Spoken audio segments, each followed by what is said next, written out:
Good morning, friends. I am Abhishek Kumar, and today we will talk about Django. तो आज हम पूरी अच्छी तरह से Django के बारे में देखेंगे। इंट्रो तो मैंने कर चुका है, कर दिए हैं, बट फिर भी आज हम इंट्रो स्टार्ट करेंगे। और आज गाइज मैंने सोचा पीपीटी खुद का नहीं बनाया। मैंने डायरेक्टली सारा रिसोर्सेज इंटरनेट पे अवेलेबल है, तो डायरेक्टली मैं एक्सप्लेन करूंगा इंटरनेट से। तो बिना वक्त जाया किए हम लोग चलते हैं हम अपने कंप्यूटर स्क्रीन के अंदर, और हम लोग देखते हैं। ऐसे यहाँ पे देख पा रहे होंगे, ये हमारा हो गया।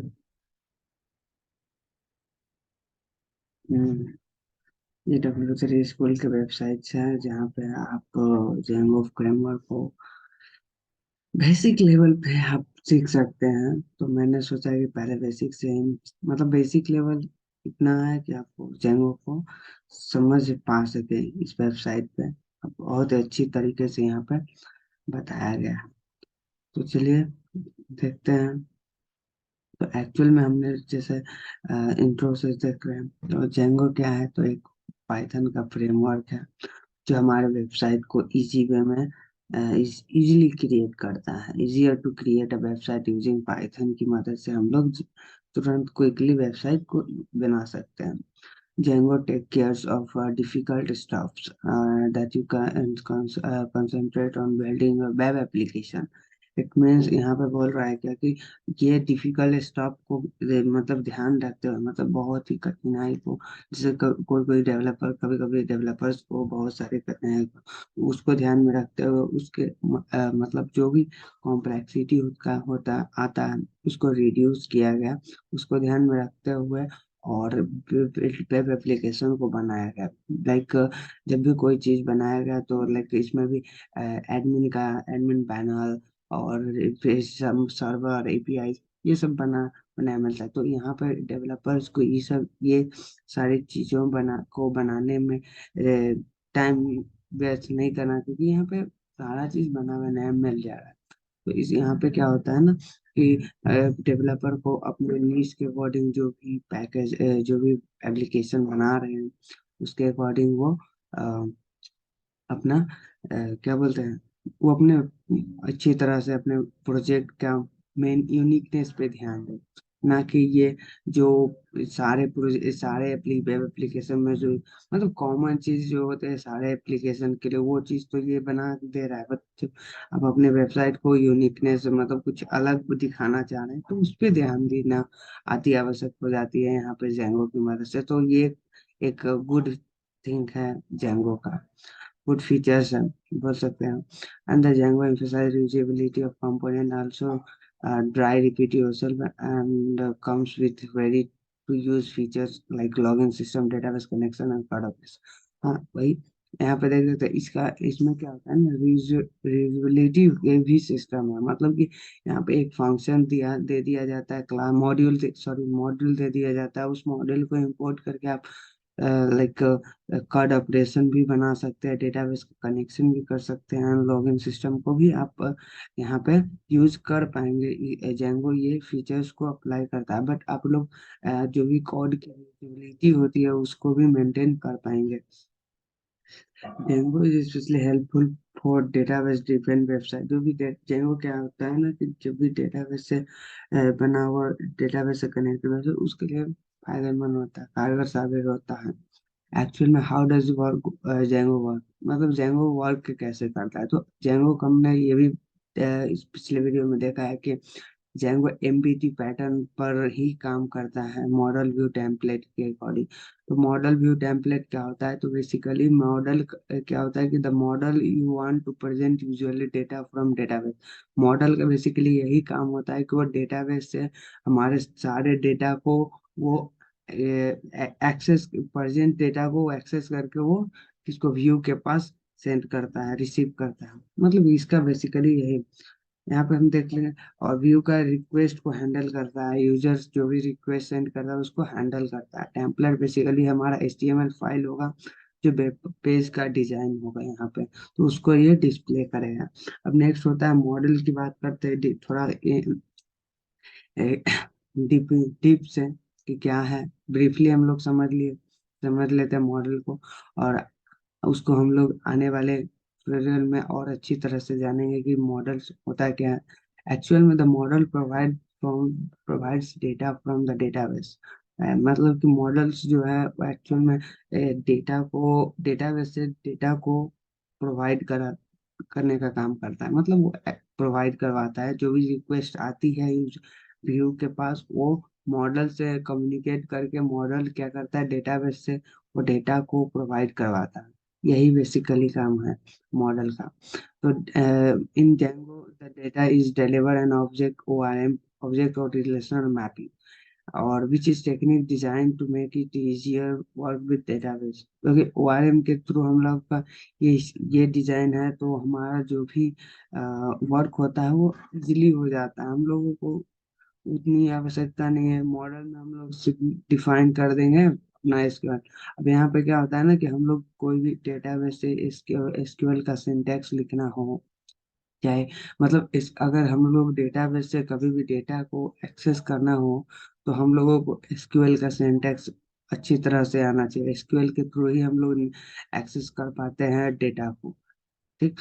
बट द वन प्रॉब्लम क्या होता है ना एसक्यूएल के साथ, कि हम लोग प्रीटी गुड नॉलेज अंडरस्टैंडिंग होनी चाहिए, मतलब बहुत सारा अच्छा नॉलेज होना चाहिए डेटाबेस का स्ट्रक्चर्स के बारे में, उसके वर्किंग क्या है, तभी हम एसक्यूएल से अच्छी तरह से हम लोग डेटा को एक्सेस कर। बट जेंगो क्या करता है ना, डेटाबेस को इजी वे में कम्युनिकेट करवा करके, और हम लोगों को उतनी कॉम्प्लेक्स एसक्यूएल की स्टेटमेंट की आवश्यकता नहीं, बट आपको सिंपली इंसर्ट डिलीट और अपडेट का थोड़ा भी नॉलेज है तो आप समझ जाएंगे। लेकिन यहाँ पे एसक्यूएल के स्टेटमेंट की उतनी आवश्यकता ही नहीं पड़ती है।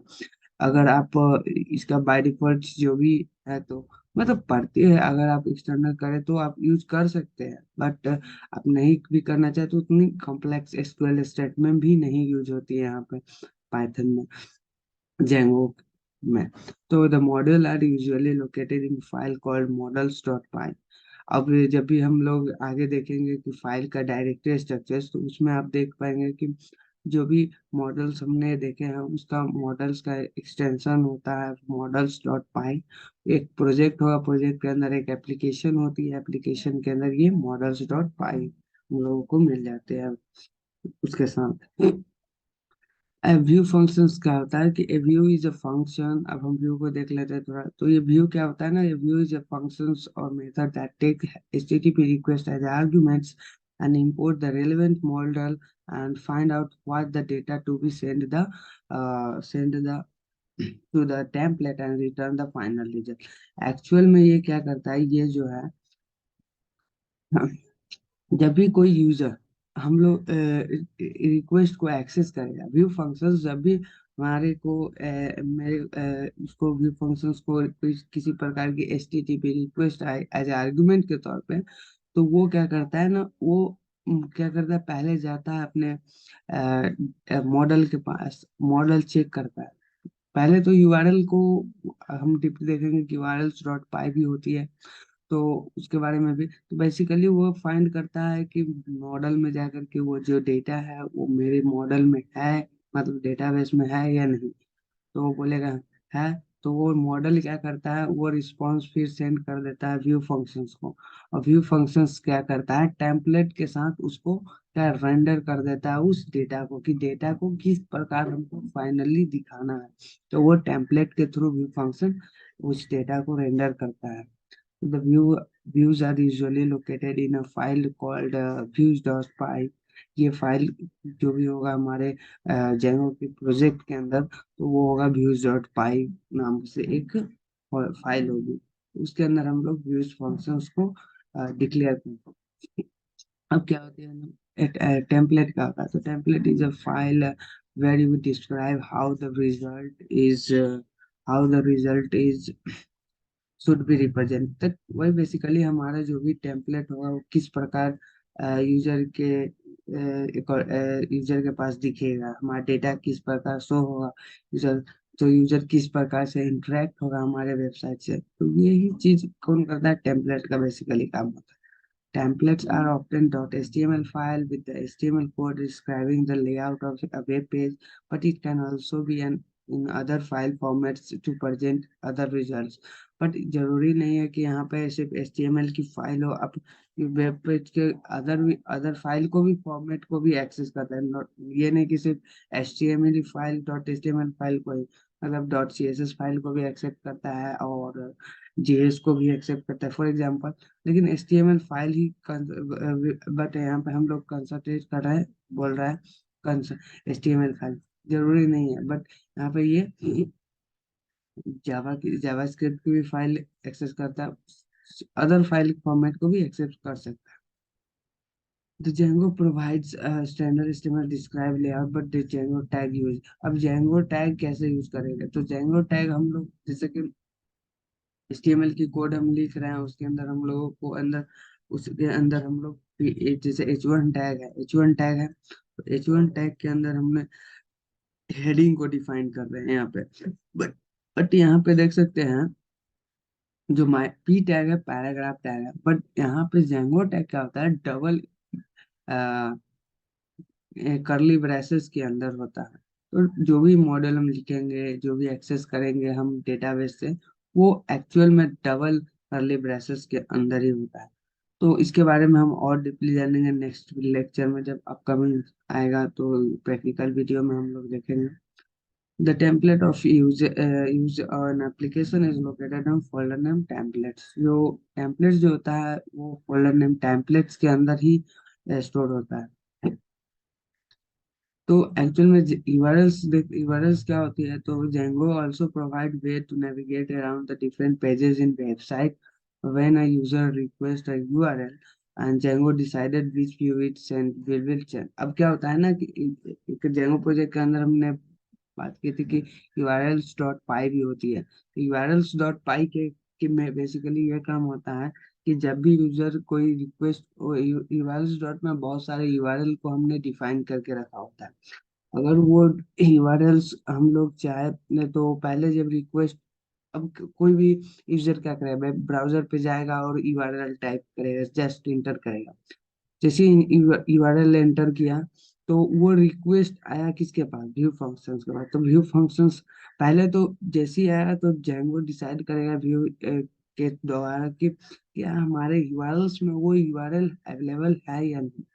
अगर वो यूआरएल्स अवेलेबल है देन वो उसके अकॉर्डिंग व्यू फंक्शंस को ओपन करेगा।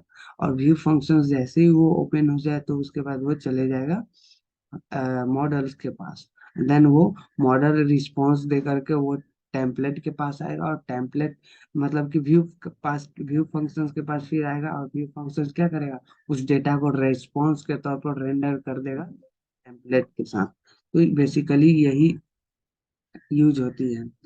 और so what is going on, मतलब क्या होता है इसके अंदर, तो यहाँ पे वही मेथड को एक्सप्लेन किया जो मैंने अभी बताया कि when you install a Django and create your first project web application and the browser requests URL, this is basically what happens। तो पहले क्या होता है कि Django रिसीव करता है यूआरएल्स को, Django receives the URL and check the URLs file, check करता है यूआरएल्स डॉट पाई, एक फाइल होती है, हमने बोला था और हम देखेंगे अभी। And calls the view that match the URL. अब उसके बाद कॉल करता है व्यू में, और व्यू क्या करता है, पहले उस यूआरएल को फाइंड करता है हमारे यूआरएल्स डॉट पाई में। देन वो लोकेटेड व्यू पाई में फिर चेक करता है कि उसका मॉडल अवेलेबल है कि नहीं। अगर उसका मॉडल अवेलेबल है तो उसको इंपोर्ट करता है, और मॉडल्स डॉट पाई से फिर वो डेटा को एक्सेस करके फिर व्यू फंक्शंस के पास आता है। तो व्यू फंक्शंस क्या करती है कि वो फिर रेंडर कर देती है डेटा को रिस्पॉन्स के तौर पर यूजर के पास, क्या, तो टेम्पलेट के साथ। कि अब टेम्पलेट क्या है, बेसिकली वो डेटा को किस प्रकार वो दिखाना चाह रही है, यही टेम्पलेट है बेसिकली। तो उसको, but the template contains HTML and Django tags. अब टेम्पलेट्स क्या करते, टेम्पलेट्स में क्या है, HTML और जेंगो टैग्स अवेलेबल होती है, जिसके थ्रू हम डेटा को जेंगो टैग के मदद से हम डेटाबेस से डेटा को एक्सेस करके उसको शो करवाते हैं HTML कोड के अंदर। And with the data it's return finished HTML content back the to the उसको फिर simply render करके show कर देता है। Django can do a lot more than this with, but this is basically what we learned in this tutorial। तो basic step है, simple web है, application को बनाने के लिए कोई ज्यादा मुश्किल काम नहीं है। देखने में लग रहा होगा मुश्किल है, बट इतनी भी हार्ड नहीं है, वेरी इजी है प्रोसेस इसका। एंड जेंगो की हिस्ट्री कुछ देख लेते हैं क्या है। Django was invented by Lawrence George world in 2003। ये हमने अपने पीपीटी के लेक्चर वीडियो में भी देखा था, प्रीवियस वीडियो में, कि इसका ये इन्वेंट हुआ था कहाँ पे, लॉरेंस जॉर्ज वर्ल्ड में। and to meet the short deadline in the newspaper and at the same time meeting the demand express of the उस टाइम शॉर्ट मतलब जल्दी ही न्यूज़पेपर में उस टाइम डेडलाइन में चला था, हाइलाइट्स हुआ था। और उस टाइम क्या हुआ ना कि डेवलपर्स को डिमांड बढ़ गई इस जेंगो की। और initially release to the public was in July 2005। तो ये क्या हुआ 2005 में, ये पहला रिलीज हुआ था जैंगो का वर्जन। एंड जैंगो का अभी लेटेस्ट वर्जन 4.0.22 का है लेटेस्ट वर्जन अभी। तो यहाँ पे ये हमारे जेंगो का इंट्रोडक्शन हो गया है। और आज के लिए यही। और कल देखते हैं कैसे हम लोग जेंगो के स्टार्ट करेंगे नेक्स्ट वीडियो में। तो उसके लिए हम अभी आज के लिए इतना ही। चलिए, थैंक यू, गुड बाय।